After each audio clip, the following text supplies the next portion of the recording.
G'day guys, welcome back to my channel. My name is Wildcard. Thank you for being here and watching my content. I really do appreciate it.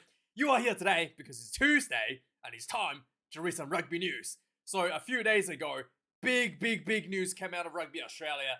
Eddie Jones was in a podcast. Let's get the name of the podcast up. Evening Standard Podcast. And he has revealed that he's only going to be coaching the Wallabies for 1 year till the end of this upcoming World Cup. So less than a year. It'll be 100 days away. It's literally 100 days away. To the World Cup.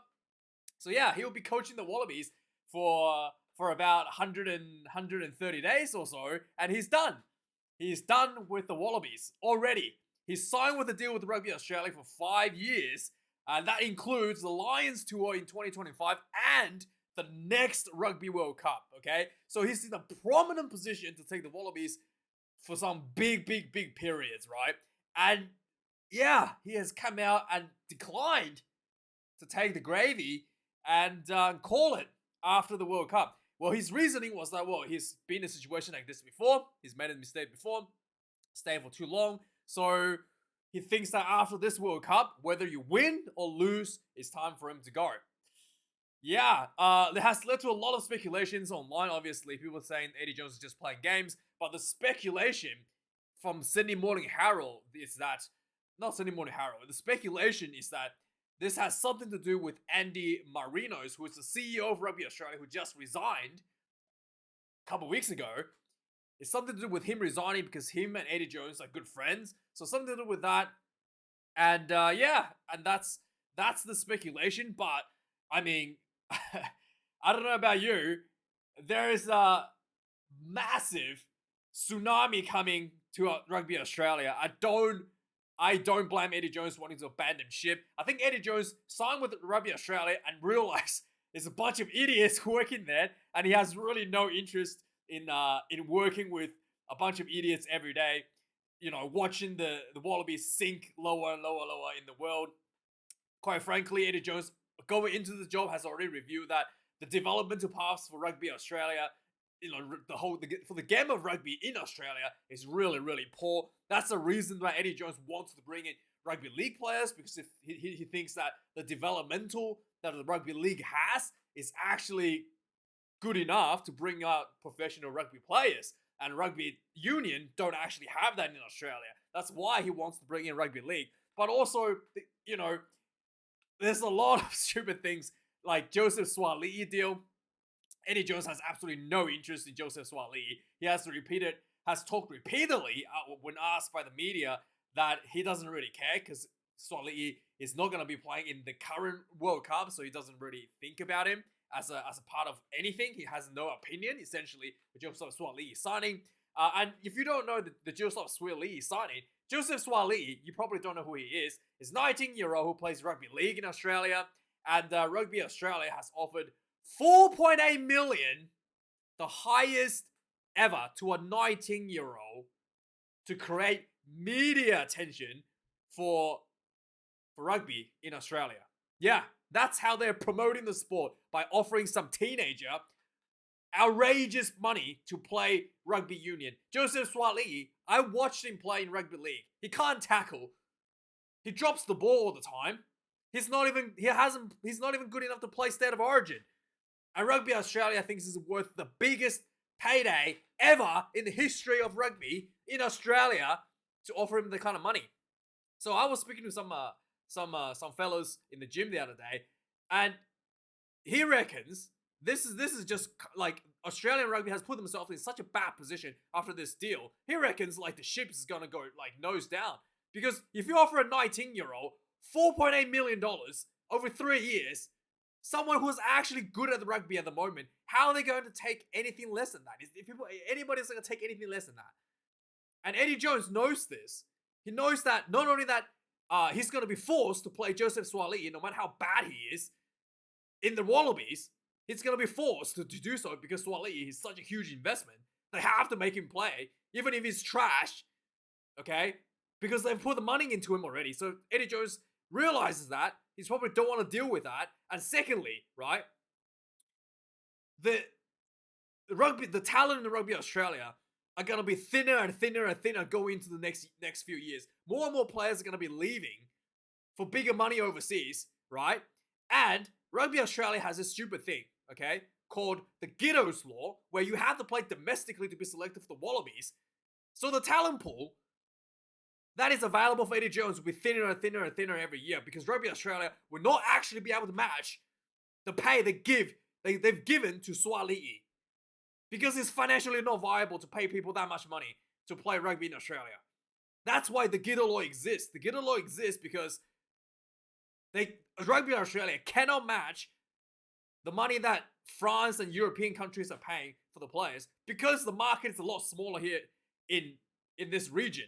Super Rugby don't make that much money. And the fact that they set so much money on one guy means that they have no more excuses of not paying player what they're worth. It used to be, national pride. You stick around, take a little bit of a less money than you would overseas to get that gold jersey, represent your country, because, help out your own country. They can't pay for it. The CEO has literally come out and said, we're going to be making a lot of money from the Lions tour. But that's from the World Cup that's coming up. So every player's going to be demanding more money. There's no more excuse of like, hey, we have to pay you less money because we simply can't afford. You have made the president, you have broken that war down. Even though that war's still there, Super Rugby is not making money nearly as much as they are doing in the Northern Hemisphere. You actually still can't afford to pay people $4.8 million to pay a 19-year-old with no professional rugby experience, 1.6 million a year for 3 years. You still can't actually afford that. But Rugby Australia has made the statement that they can. So Eddie Jones has probably see the sinking ship. Like everybody with a brain I've spoken to sees that Rugby Australia is going to be in big trouble coming up. So yeah, there you go. And Eddie Jones has also come out and spoken to Meta Media chat about he's going to be pushing for the Giteau's Law to be removed, which, like I mentioned, restricts player selections, 30 test caps for the Wallabies, or you have to play 5 Super Rugby seasons in Australia to be eligible, and there's only 3 allowed to be selected from overseas. So the 3 players also have to had 30 test caps and 5 Super Rugby seasons, or 5 Super Rugby seasons in Australia. So that's very restricted, and Eddie Jones is already looking at a lot of players that's overseas that he wants to bring in. That's not going to be, having 3 is just not going to be enough for what he wants to slay. Like, Will Skelton is really, really, really amazing. Tom Banks, good. Quay Cooper, very good. Bernard Foley, Corin Betty, amazing. Samu Karevi, the best center in the world. And, not seeing, Eddie Jones definitely wants that. Otherwise, he's not going to be very happy. And you don't really have the excuse anymore to not pay a player the money that they're worth. You no longer can say, hey, we simply can't afford it. You wanted to play for Wallabies, you got to stay here. It's now just a way to rip people off, right? Because you clearly can. You offer 1.6 million to a 19-year-old. Oh, it's so stupid. Anyway, so yeah, massive news. Eddie Jones already decided to leave before he's even started. He probably went to the training camp. He had 1 training camp, and he saw the players, and he realized the talent pool is actually lacking dramatically, tremendously lacking. And anyway, so the CEO, like we already mentioned, has resigned, and the new CEO has been just announced. Phil Ward, the former Wallabies flanker, has been announced as the new chief executive officer for Rugby Australia to replace Andy Marino. So yeah, Andy Marino was his resignation was kind of a shock as well. It's kind of like just out of nowhere he decided to resign. I mean, he probably sees the sinking ship coming up ahead as well. And speaking of the sinking ships, the London Irish is the latest team that has gone under in England, or on the verge of going under, following the Worcester Warriors and the Wasps, the London Wasps. So the London Irish has £30 million in debt that are outstanding, and they are not able to pay, essentially, and as a result, they're going to be potentially be suspended by the English Premiership. They're also not able to pay 50% of the staff payroll last month, and this is looking quite bad. So at the moment, the Premiership is basically saying, hey, you need to pay the owning staff, the remaining staff, and find a way to pay off your debts. Otherwise, you're gonna be gone from the Premiership. So currently they're looking at two options. One is go with takeover with an American consortium, or the former or the owner Mark Croissant comes in with more money to fill up to kind of back up the next season. So Croissant is currently basically looking like he's going to be out, so they're probably looking at getting the American consortium to step in.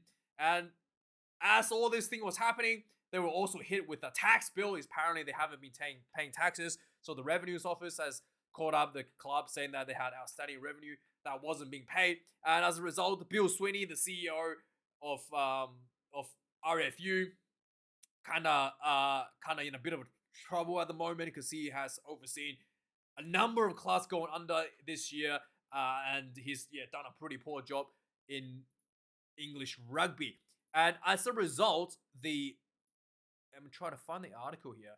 As a result, it might come up a bit later, but as a result, basically the English English government has appointed two independent consultant essentially to assist the RFU in looking out after the sport to make sure that it's still financially viable to keep the sports in check. So yeah, really poor oversight by Sweeney and his mates to allow this to happen to another team. Ireland has announced the 40-man training squad, 42-man training squad, including 4 uncapped players. So you can go have a look at this yourself. I don't want to go too long for this video. So yeah, that's just the training camp for the Irish team. Next up, Cheslin Kobe going to South Africa. He has left his team in France. He decided to leave his team in France. Which one was it? Toulon has decided to leave to Toulon, despite the fact that he still had like 1 year left in his contract. They have mutually agreed for him to go. And the latest report is that he's going to be to Japan, to the Suntory Goliath, at 130 to 155 million yen, which is about $1 million US, 1.1 million or so US dollars. Depends on, around $1 million US within that price range. So yeah, it is quite impressive to amount of money for him. The former Wallaby Christian Lealiifano, currently playing for Moana Pacifica, and hasn't played for the Wallabies for a number of years now. He is applying to play for Samoa at this year's Rugby World Cup, and it's the reports is that he's getting close to getting that finalized, to getting the approval from World Rugby to allow him to play for Samoa. Yeah, so that's pretty big for him. And let's go. Yeah, so next up, the Beauden Barrett suffered a bit of an injury a couple of weeks ago. He had a cut on his heel, which required a bunch of stitches, and he was rested last week, so it's not really like major injury for him. So Beauden Barrett is expected to return this weekend against the Waratahs, who is suffering a lot of injuries going to this match against the Blues. So the Waratahs is, probably going to be done. Probably can get blown out by the Blues on the weekend with Beauden Barrett returning. Even without Beauden Barrett, I reckon the Waratahs would have been blown away. We'll have a look at the injuries with Waratahs in a minute. So Jaques Nienaber has also dropped some hints on the selection policy going into the Rugby World Cup that's coming up, or I guess the Rugby Championship that's coming up for South Africa. So they're going to have 6 matches before the Rugby World Cup, 3 in the Rugby Championship and 3 in the warm-up series for the Rugby World Cup. And basically, he's kind of thinking that the South Africans are kind of thinking that they have 2 set groups. One, which is the strongest team possible going into the Rugby Championship to try to win that. And then have a kind of like a backup sort of like trial team going to play in the warm-up matches. Kind of makes sense. And this one bit I thought was really funny is that the way they wanted to play the Rugby Championship, because they have the New Zealand game later after the Australian game, they wanted to send 15 guys to New Zealand early for a holiday, I guess. So I'm like, they've done it before. I'm like, is that really necessary? Shouldn't you have everybody like in a team to like support each other to train, and in case if there's like an injury during the warm up or something, you might want to bring people in just to send in 15 guys. Like basically, you're not gonna send the A team to New Zealand, right? You're gonna be sending like the B team or maybe even the C team. Like I said, you're gonna need people to sit for injury reasons. So I don't know why they're sending 50 people to New Zealand early, other than the fact they're giving them a break for a holiday break, right? Let me know what's the deal with that. Just a bit of a holiday for their team, but yeah. So the Waratahs, like I mentioned, there has been a lot of injury came out of the game against Moana Pacifica. They lost to Moana Pacifica 33 points to 24. They got convincingly dominated by the Moana Pacifica. It wasn't really looking like the Waratahs even motivated to chase the deficit. And yeah, it was very disappointing. This was also the last game for Michael Hooper. I didn't think that he deserved to go out in such a low note. Like the team was, yeah, it was embarrassing. I was truly, truly embarrassed for the Waratahs. So yeah, come out of this game, Jay Gordon suffered a concussion, massive injuries. Harry Johnson-Holmes ruled out with an ankle injury. Isaiah Presi has a hip injury, and Langi Gleeson has a back injury, and putting a lot of key players for the Waratahs in doubt going against the Blues. So yeah, this was also on the weekend, was also last game for home game. Is it home game? Yeah, last home game. Maybe did they have one more coming up? No, yeah, it was last home game. Actually, that was last home game for the Hurricanes for Dan Coles, who came off the bench and led the Hurricanes to a comeback win over the Crusaders. So he came on the field, had a bit of argy-bargy with Cody Taylor, and then Cody Taylor got sent off. Not for this argy-bargy, but made it like a professional foul immediately after and sent him off. So after the game, it was like the Crusaders coach was just like, yeah, we knew that's what he was going to do going into this match. Cody Taylor even talked about Cozy's going to come out and try to bait him, and he got baited. Cody Taylor got baited and got himself sent off due to professional foul. Not because of this incident, but immediately after. So they felt like he got baited a little bit. But yeah, we know Colsey's quite a character, and we're going to miss him. We're going to miss him. And as a result of the rankings, there will be no Kiwi teams playing against each other because Highlanders got eliminated. So yeah, it's going to be Australia versus New Zealand for the whole weekend, and it's all going to be played in New Zealand except for the Brumbies match. So it's going to be Blues versus Waratahs on Friday afternoon, Chiefs versus Reds on Saturday, and Crusaders versus Fijian Drua. I guess that's not an Australian team, isn't it? Fijian Drua on Saturday afternoon in Christchurch, and then Saturday evening it's going to be Brumbies versus Hurricanes in Canberra. So that's going to be the lineup on the weekend. And Nigel Owens. So yeah, so this is something it's really weird stuff happened in Wales a couple of weeks ago. Basically, there was a squad that was announced for the Welsh team. Had like a preliminary training, and then 3 players announced their retirement after being included in the team. So Alan Wynne-Jones, Justin Tipuric, and Reece Webb all announced their retirement following the selections. And yeah, Nigel Owens came out and basically said Tipuric and Dan Biggar will make good referees after their retirement. So yeah, it's a big week, finishing weekend in Super Rugby. Obviously, was the Fijian Drua dominating the Reds in a 41-17 win at home in Super Rugby. This was the best, most comprehensive performance by Fijian Drua. This was, yeah, they beat the Reds in every aspect of the game, especially in the second half. Set piece, lineouts, scrum, running game, defensive prowess, like fewer missed tackles, kicking game, every aspect of the game, they dominated. So yeah, this Moana Pacifica team is not it's definitely much better than the team that earlier in the season. Huge improvements. And whether they're going to beat the Crusaders this weekend, we'll have to see. The Crusaders do have a bit of injury issues, but this Moana Pacifica team is definitely much better than the team that played the Crusaders early in the rounds, where they beat the Crusaders, actually. They beat the Crusaders B team at home, but this team is much better than that. So it's really interesting to see what's going to happen. Also, Reece Hodge has played his last game in Super Rugby. He's going to be going in Bayonne in French after this game. And yeah, 1.6 million a year for Swali'i. we can't even keep Reece Hodge, right? I mean, you can see the sinking ship for Rugby Australia.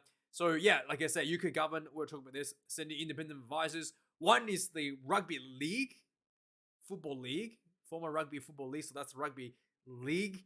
CEO Ralph Rimmer, and then UK Sports Chris Pilling will be independent advisors to the RFU in terms of, you know, keeping the game operating, essentially.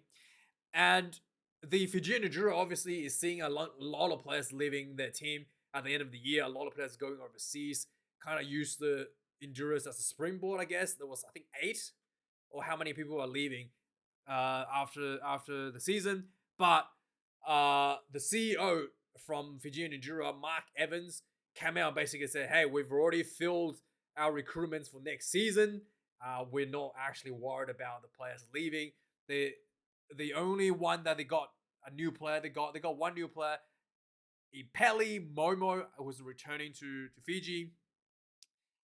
Outside of him as a returning player, they got 6 new players coming out from the developmental squad to fill the gaps. So yeah, that's really, really like impressive how they've actually got players from developmental to come up to fill the squad instead of just reaching out and grabbing more return players from overseas. They have to decline players from overseas who has requested to join, but as a limited spots are available. And so then, yeah, I just did a bit more reading. So the CEO, Mark Evans, is the former Harlequin and Saracens director of rugby. Yeah, that is a big, big experience, rugby experience right there. No wonder why Moana Pacific, no wonder why Fijian Drua is doing so good. That is some serious, you know, serious big guns behind the stage looking after Fijian Drua, and yeah, no wonder why they've got developmental, something that Australian rugby teams don't even have,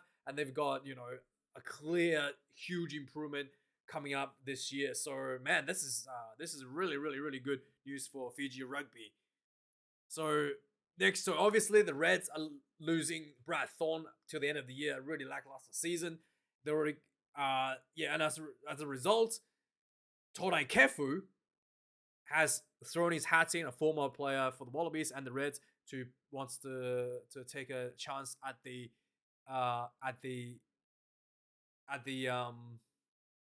Reds coaching role. He's currently coaching Tonga, obviously, and is planning a massive game against Ireland. His reporter last week, he's going to get a lot of former international test players from the Wallabies and the All Blacks return to play for Tonga. He thinks that this will be the best Tongan team ever in history of Tonga, and is, you know, looking up to take out Ireland in the pool stage. That's going to be the game that that's like their grand final for Tongan rugby that they're going to be aiming to topple. And yeah, it's going to be a huge, huge match coming up for the Tongan team. So Australian rugby has managed to retain Langi Gleeson till 2025 after the Lions tour. And then obviously he's still young. Everybody wants a Lions tour. Wales Rugby has released Reece Kerr from the World Cup training camp due to fitness issues. So Reece Kerr, the prop, hasn't been fit, showed up to the training camp, and he's been released from the squad, from the training squad. So Harry Wilson has been issued a warning after accusing the referee of kind of like not taking care of players on the field. So there was an incident where Connor Vest was like hurt from a tackle. He ended up having a neck injury, spending a couple nights in hospital in Dunedin. This was a couple weeks ago against the Highlanders, and the Wilson basically came out and said that the referee tried to rush Connor off the field, and that was really unprofessional. So basically, Sansa has come out and reviewed the incidents and said that there was Harry Wilson was out of line and gave him a warning to not call out referees in public. But the bigger issue here is that Reds is looking to talk to World Rugby about referee issues regarding to Super Rugby, as they have requested for reviews on dangerous tackles on 3 different players in 3 different incidences, and that was reviewed by Super Rugby and said it was okay, and if they think that those reviews were incorrect, and they want World Rugby to have a look at what's going on here in Super Rugby. So some of those, dangerous tackles that we've seen in Super Rugby, that's like absorbing tackles, I guess. They're going to be looked at by World Rugby to see if that's actually in line with the guideline. So the Reds will be contacting World Rugby with regards to that, because they felt like, if Connor Vest has spent 2 nights in hospital after a broken neck, surely there's something wrong. That's a like the tackle should have been looked at, and but that's just what it is. So Alan Wynne-Jones has announced his retirement, having a lot of fun, I guess, in retirement. He's there was a game between the Barbarians and Swansea, and Alan Wynne-Jones played the Barbarians in the first half and came out played for Swansea in the second half, which is quite interesting. So he has also revealed that he's not going to be playing for the Ospreys next year, so he's out. But whether he's actually going to be completely stop playing is not like 100% confirmed. He's saying that he will be potentially be playing in domestic leagues somewhere next year, so not 100% confirmed that it's going to be out of rugby yet. So big loss for the All Blacks. David Havili, the Premier 12 going into the Rugby World Cup, has suffered a hamstring injury on the weekend. He will be out of the Rugby Championship, but he might still come back for the Rugby World Cup. A big loss for the Crusaders and for the All Blacks. As a result, the replacement, the Crusaders, has a few injury issues in their team. So John Afoa returned to play for the Crusaders at age of 40. I think it was 40 years old. 40 I think it was. 38 or 40. But he came back as a result of injuries in prop positions for the Crusaders. George Bow being injured. So David Havili's injury has resulted in the record of Ryan Crotty. Ryan Crotty has returned from Japan. Kubota Spears, and he's been called in to fill in for David Havili for the Crusaders. Suliasi Vunivalu has resigned with Rugby Australia to the Lions Tour 2025. That's a big moment that everybody wants to play in. Sign again to the Lions Tour, and Vunivalu has been there's been a lot of talk about him returning to Rugby League, as he hasn't really been performing to everybody's expectations in Rugby Union. But it's good to see that he has signed for the Lions Tour. And finally, the French pop, Mohamed Hawouas, I think I'll say Hawouas. He has been handed 1 year in jail for hitting his wife in public. I thought he was also being charged for theft or something. From many years ago, he was still I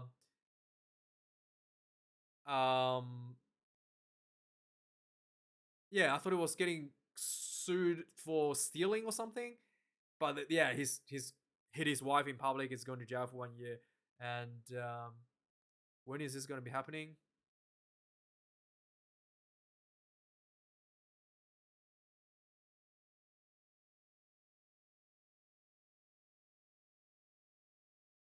So here we go.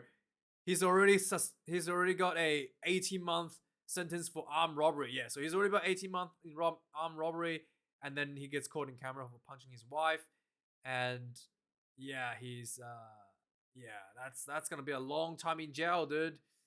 Anyway, thanks for watching this video, guys. Like, comment, subscribe, and let me know your thoughts, and have a nice day. I'll see you guys later this week for reviews.